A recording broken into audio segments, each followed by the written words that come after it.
देखो, हम तुम्हें नामदेव जी की कथा सुनाते हैं।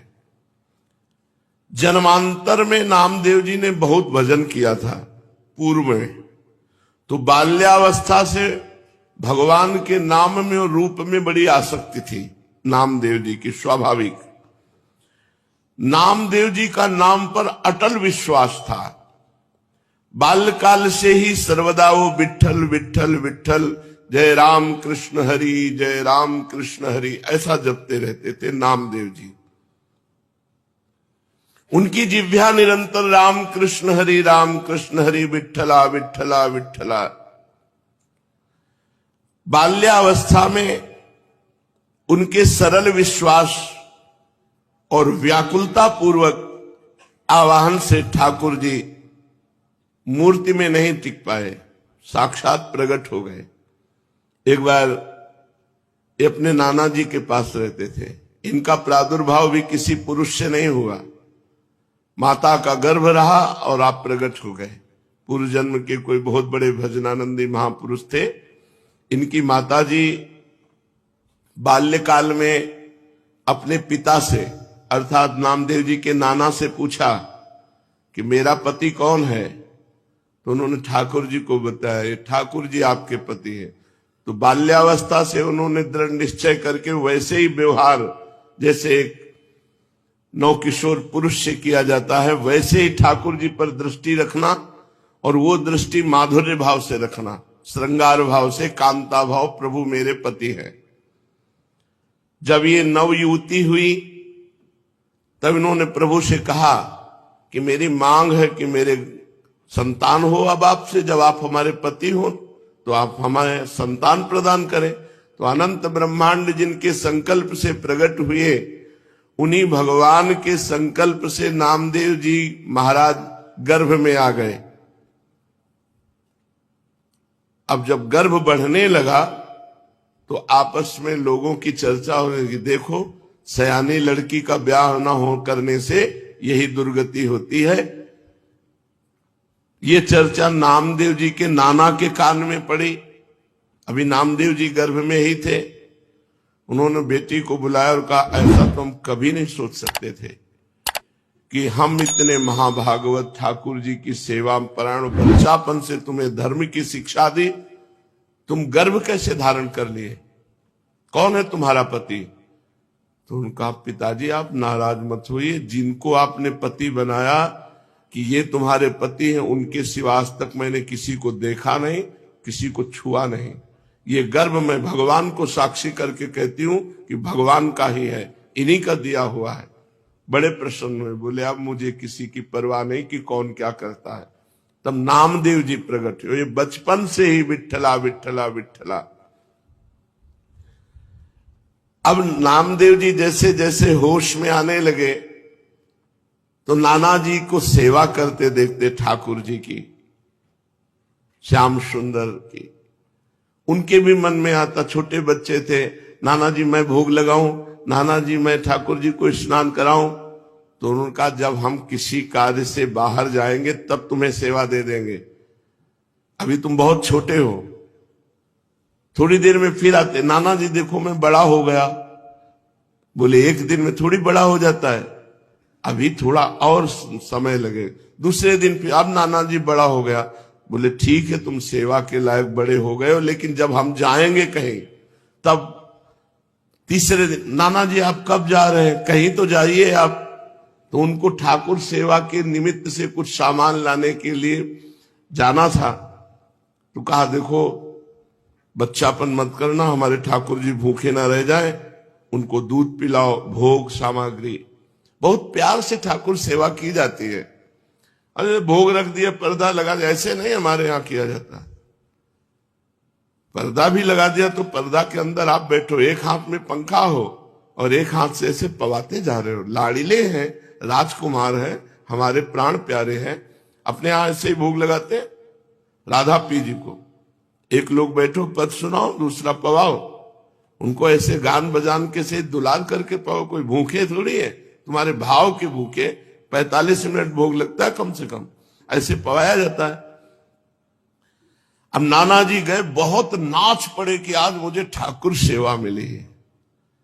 अब नामदेव जी ने जैसे नाना जी भोग पधराते थे पधराया, और इसके बाद वो पर्दा लगा के अंदर हो जाते थे, वो तो देख नहीं पाते थे, तो पर्दा लगा के आप अंदर हुए।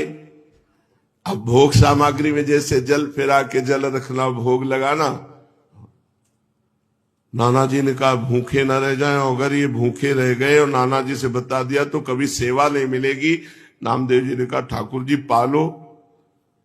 वहां तो ठाकुर जी पा ही नहीं रहे, वो भाव से भोग लगाते थे। हम लोग सबसे बड़ी पीड़ा ये थी कि नाना जी को ठाकुर जी कह देंगे कि मैं भूखा हूं और भोग नहीं पाया तो हमें सेवा नहीं मिलेगी। नामदेव जी ने बार बार प्रार्थना की, जब नहीं पाए तो नामदेव जी ने कहा कि देखो अगर नहीं पाओगे छुरी ली, अपना गला काट देंगे, आपको पाना पड़ेगा, नहीं हमारी सेवा छूट जाएगी। अब वो सीधे एकदम सरल बच्चा बिल्कुल सच्चाई में उतर आए, वो भगवान प्रकट हो गए। कहा पाओ?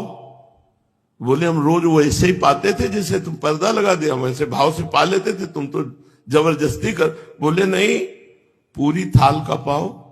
जब शिकायत करोगे नाना से कि हमें वो ठाकुर जी बातचीत कर रहे, अपने हाथ से नामदेव जी दूध पिला रहे ठाकुर जी को, तो अत्यंत व्याकुलता और सत्य भाव कि ठाकुर जी है, ठाकुर जी को प्रकट होना पड़ा और दुग्ध पान किया। बड़ी प्रसिद्धि नामदेव जी की, नाम का प्रकाश। भगवान विट्ठल उस दिन से रोज वार्ता करते थे नामदेव जी से। एक बार काशी आदि तीर्थों की यात्रा करके निवृत्तिनाथ, ज्ञानेश्वर, सोपानदेव, मुक्ताबाई, नामदेव और गोरा कुम्हार जी के घर ये सब बड़े बड़े संत बैठे हुए थे। समस्त साधुजन गोरा कुम्हार भी बड़ी ऊंची के स्थिति के महात्मा थे, तो उनके यहां एक थापी पड़ी हुई थी जिससे मटकी को गोल किया जाता है। मुक्ताबाई ने ऐसे थापी उठाई और गोरा कुम्हार से कहा चाचा जी ये क्या वस्तु है? गोरा कुम्हार जी ने कहा ये थापी है। मुक्ताबाई ने कहा ये किस काम में आती है? गोरा कुम्हार ने कहा इससे मिट्टी के घड़े को ठोक ठोक करके देखा जाता है कि पक्का हो गया कि कच्चा भी है। मुक्ताबाई ने कहा अच्छा, इससे देख करके पता चलता है पीट करके कि घड़ा पक्का है या कच्चा? तो मैं देखूं घड़ा पक्का है कि कच्चा? तो उनका देख लो। उन्होंने समझा घड़े की बात। उन्होंने ज्ञानदेव, सोपानदेव, एकनाथ जी, बड़े बड़े भक्त जो बैठे थे सब कैसे थापी मारी, कोई नहीं बोला। जब नामदेव जी के थापी मारी तो उन्होंने कहा ये क्या है, ये क्या खिलवाड़ कर रहे, सर पे थापी मार। बोले चाचा ये घड़ा कच्चा है। ये बोल पड़ा ये घड़ा कच्चा है। तो सब संत हंस दिए और गोरा कुम्हार जी भी हंस दिए और कहा अच्छी बात है, कच्चे हैं नामदेव। गोरा कुम्हार ने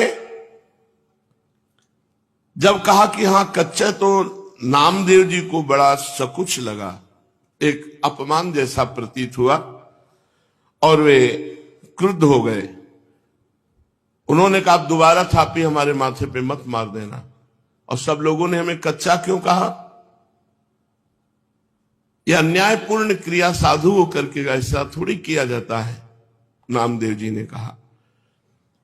गोरा कुमार और अन्य साधुओं के मस्तक पर जब थापी थप थप करके लगी तो किसी ने नहीं बोला, लेकिन नामदेव जी को गुस्सा आ गया और नामदेव जी ने ऐसा बोला।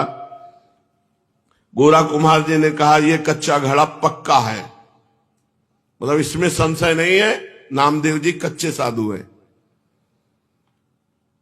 अब उनको और सब संतों के बीच में ऐसा जब कहा तो हृदय में बड़ा चुभा। नामदेव बुरा मत मानना, तुम भक्त अवश्य हो, इसमें कोई संशय नहीं, पर अभी तुम्हारे अभिमान को कोई चोट नहीं पहुंचाया, अभी तुम्हारा अभिमान सुरक्षित है, इसलिए तुम कच्चे साधु हो। ठाकुर जी के पास वो एकांत में गए विट्ठल भगवान से, और विट्ठल भगवान से कहा कि सब लोग हमको कच्चा कह रहे हैं, तो मैं कहां से कच्चा हूं? कह रहे तुम्हारे अंदर अभिमान है। हमने वहां सभा में पूछा कि तुम कैसे कह सकते हो मैं कच्चा हूं? तो हमें जब भगवान साक्षात हमसे बात करते हैं तो कच्चा कैसे? तो उन्होंने कहा तुम निगूढ़ा हो, तुमने अभी तक गुरु नहीं बनाया इसलिए तुम कच्चे हो। तो मैं आपसे ये पूछ रहा हूं कि गुरु का कार्य क्या होता है? आपसे मिला देना हो। आप रोज हमसे बात करते हो तो हमें गुरु की क्या आवश्यकता है? नामदेव जी ने कहा। नामदेव जी अत्यंत दुखी पंढरपुर भगवान श्री विट्ठल जी से ऐसी जब प्रार्थना की तब विट्ठल भगवान ने कहा कि जो संतों ने निर्णय किया वो सच्चा निर्णय किया है, तुम अभी कच्चे हो। अब तो और जलन पैदा हो गई। अभी तक तो संत कह रहे थे, भगवंत भी कह रहे हैं, तो प्रभु बताओ मैं पक्का कब होऊंगा? क्योंकि मैंने आपके सिवा किसी को कुछ नहीं माना, आप ही सब कुछ हमारे हो। देखो, जब तक तुम गुरु को स्वीकार नहीं करोगे तब तक तुम चाहे हमारे गले लगो, हमसे बात करो, हमारे संग खेलो, तो भी तुम कच्चे ही रहोगे। हम तुम्हारे साथ सदैव रहते हैं, किंतु इस पर भी तुम्हें किसी मनुष्य देहधारी पुरुष को गुरु रूप स्वीकार करके उसके सम्मुख साष्टांग दंडवत होकर उसकी शिक्षा ग्रहण किए बिना तुम पक्के साधु नहीं हो सकते। क्योंकि तुम्हारा अहंकार जो कहते सुरक्षित है। जब गुरुदेव के चरणों में साष्टांग लोटोगे और उनके वचन सुनोगे तब तुम्हारा अहंकार नष्ट होगा। अतएव तुम गुरु का वरण करो। तो नामदेव जी ने कहा कि प्रभु मैं कहां गुरु खोजूं, किसको गुरु बनाऊं? तो कहा जाओ, सामने जंगल है, उसमें एक भगवान शंकर का मंदिर है, उसमें एक विशोबा खेचर नाम के महापुरुष पड़े हुए हैं, उनको गुरु रूप में वरण कर लो। वहां गए, बड़ी विचित्र दशा देखी। वो बड़े अवधूत कोटि के महापुरुष भगवान शंकर के पिंड पर जो चिन्ह है शिवलिंग, उस पे तो पैर रखे हुए हैं और डेहरी पे सर रखे हुए आराम से सो रहे हैं। नामदेव जी गए, उन्होंने कहा कि इनको क्या गुरु बनाए, ये तो साधारण वैष्णव धर्म को भी नहीं जानते हैं। शिवलिंग पर पैर रखे हैं और डेहरी पर सिर रखे हैं। कहा महात्मा शिव जी से पैर हटाइए। तो आंख खोल के देखा और कहा बेटा जहां शिव ना हो वहां पैर रख दो। इस बात को वो समझ नहीं पाए कि कण कण शिव स्वरूप है, कोई ऐसा कण नहीं जहां शिव ना हो। उन्होंने पैर पकड़ा और हटाया। जे ही हटाया तो वहां दूसरा शिवलिंग, जिधर हटाते उधर शिवलिंग, क्योंकि सिद्ध महापुरुष ओहो चरणों में गिर गए। कहा बेटा कोई कण ऐसा नहीं जहां भगवान ना हो। बस नामदेव जी के हृदय में ये बात बैठ गई। कोई कण ऐसा नहीं है जहां भगवान नहीं, सर्वत्र भगवान है। नामदेव जी को उपदेश दिया। नामदेव जी ने विशोबा जी के चरणों में आत्मसमर्पण कर दिया।